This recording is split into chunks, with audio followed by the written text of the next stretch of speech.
at this. Pole dancing as an Olympic sport. There are people out there working to make this happen. And Joe, they're serious about it, right? You know, when you hear pole dancing Olympic sport, you automatically think, okay, this is a joke, right? Are you serious? It's easy to dismiss it because people think of the stereotype. Look beyond the stereotype and take notice in this story how athletic and talented these women are. Now, if the Olympic Committee can justify rhythmic gymnastics like ribbon dancing, why not pole fitness? Sandra Endo has the story. Don't call this a striptease or some cabaret performance. For these pole dancers, showing some skin is part of their sport. It can be extremely challenging. You know, it can be, you know, it's Olympic level, you know, difficulty. And dancer Becca Butcher isn't exaggerating. These pole performers could soon be going for the gold.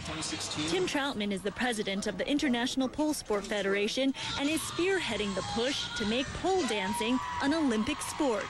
The biggest challenge is going to be the stereotyping that we have to deal with. And, you know, quite frankly, everyone thinks that pole fitness and pole sports and everything came out of strip clubs, but it started long before then. We have to take some of the eroticism out of the moves, take off the high heels. We're going to frame it as these are athletes that you're watching.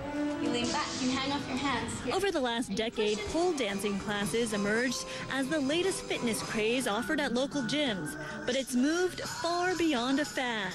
Thousands of dancers from around the world train to perform in international pole competitions.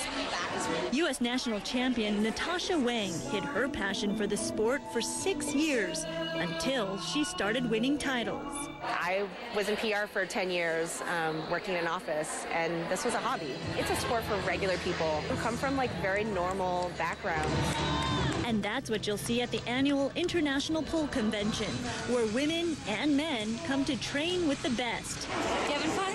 Dancer and convention organizer Jessalyn Maderi says there needs to be more public awareness about the sport before it could go on a global stage like the Olympics. Where people are just like, why are you in a bikini? Well, we're in a bikini because we need the skin to actually stick to the pole. That's how we need to achieve some of our tricks. And while pole athletes are excited to celebrate the sport, Wang says the world may not be ready for it just yet.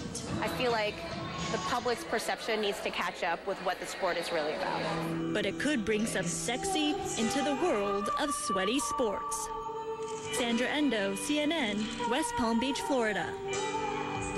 All right, so pole dancing will not be a part of the Summer Olympic Games in London this summer. The International Olympic Committee did not allow it, but there's always a shot for the next Summer Olympic Games in 2016. They're pretty talented, though, I do have to say. Joe, thanks. You bet.